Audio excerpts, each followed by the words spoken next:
कवचं वक्ष्ये प्रह्लादेनोदितं पुरा सर्वरक्षाकरं पुण्यं सर्वोपद्रवनाशनं स्वाहा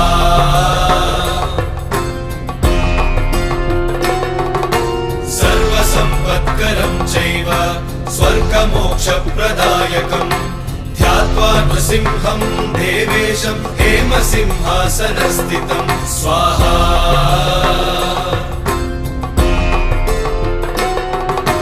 विवृत्तास्यं त्रिनयनं शरदिन्दुसमप्रभं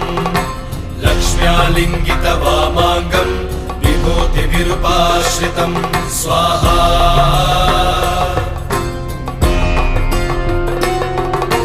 चतुर्भुजं कोमलाङ्गं स्वर्णकुण्डलशोभितं श्रिया सुशोभितोरस्कं